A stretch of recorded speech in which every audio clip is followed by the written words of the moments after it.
Hey, welcome. Today is Wednesday, January 8th. And yesterday, as I was leaving the gym, River City CrossFit, I mean, really great vibes going on. So many busy classes right now. And I kind of turned around and looked, and I just took it all in. And I had a lot of emotions. And so I went home and put it on paper. And it's out there in an article format, and I'm going to read it. And I've called it The Future of CrossFit Inc. as voiced through the origins of River City CrossFit.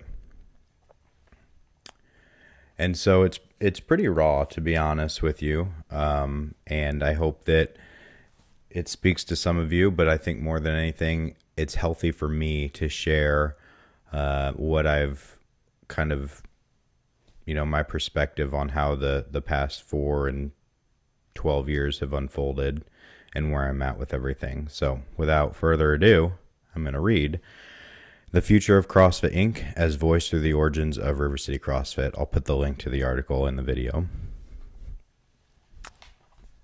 January 7th, 2025, which was yesterday.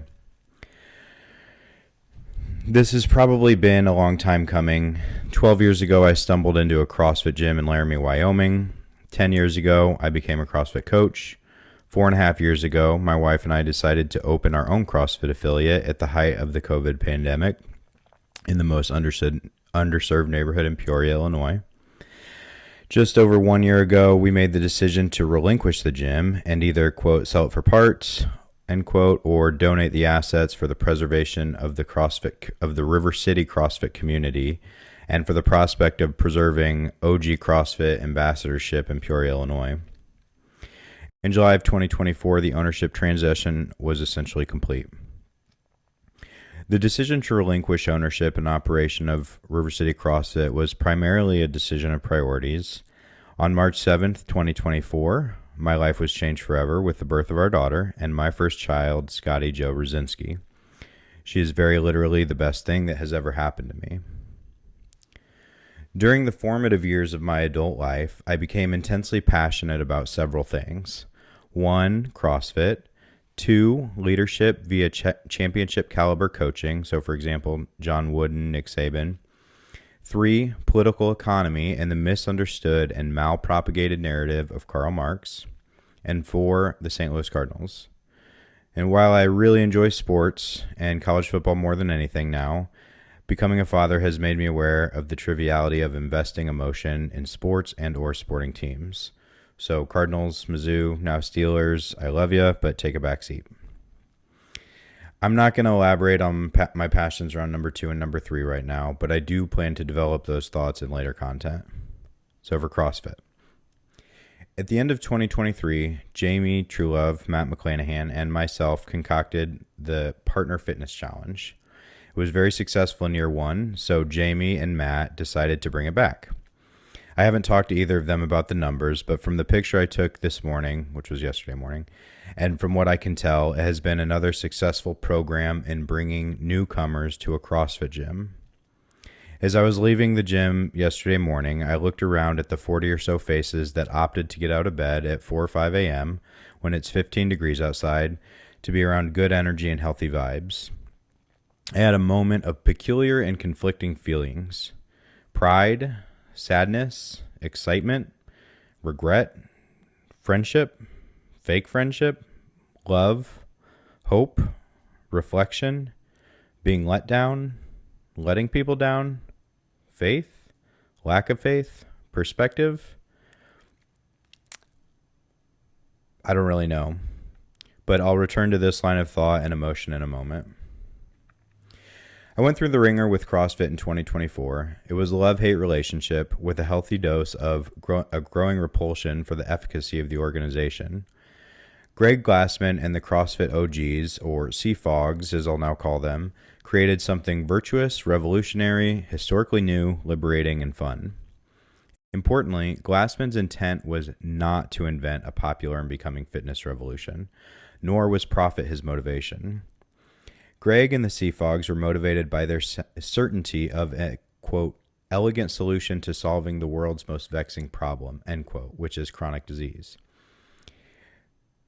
CrossFit was not about the CrossFit Games or the Open or sexy women and jacked men ripping their clothes off. It wasn't about social media, ringing the PR bell, supplements, or the fittest on earth. It wasn't even about the community.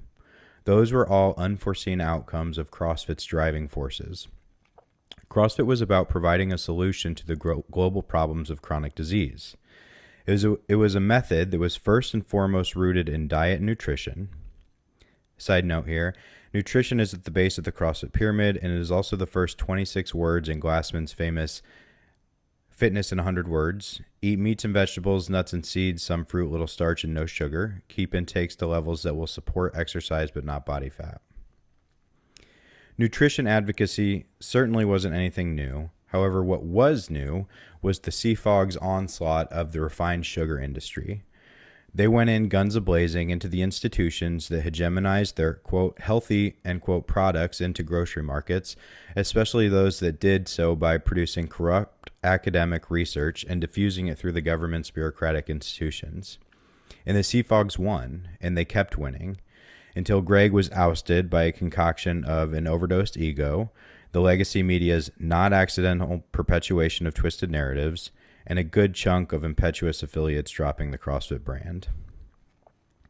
I don't want to make a thing of it, but Greg's carelessness overpowered his I don't give a fuck mentality, and rather than continuing to deal with the bullshit, he opted to cut his losses, which were more likely gains, and hand over the CrossFit ownership reins to specifically profit interests. To be clear, Greg's decision to sell the business for profit is very different than CrossFit's new, quote, profit for profit's sake, end quote, operation. CrossFit as we knew it began its dissolution into CrossFit as we know it today, and this is what I continue to grapple with. For the record, I am a keen supporter of the capitalist mode of production, and I am also in admiration of actual Marxism, not misguided Marxism that has inculcated the vast majority of the world. Newsflash, they're not mutually exclusive. That's important because I want to be clear that I don't have a problem with profit at all. I encourage it as an outcome of consistent hard work. When you're passionate about something, surplus value or profit is a wonderful thing for you, your family, and your livelihood. However, when the motive becomes only about profit for profit's sake, that's where problems of efficacy and authenticity start to creep in. I also don't even have a problem with profit for profit's sake, per se, but I do know that that is where greed has an opportunity to become a prospect for future social problems. And that's where I think we are with CrossFit. The board of directors and the CEO are almost certainly trying to run a healthy, profitable business, as they should, but they're doing it without effective and ongoing demonstration of CrossFit's own methods vis-a-vis efficacy, virtuosity, and fundamentals as the purposeful germs of CrossFit in practice.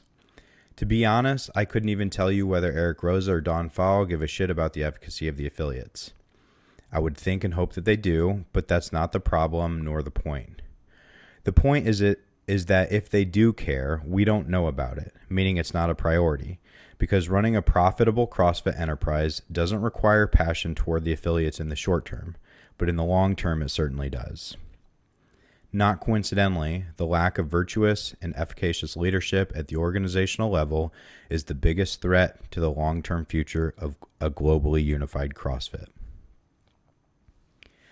I am very proud that the Rosinskis are the founders of River City CrossFit.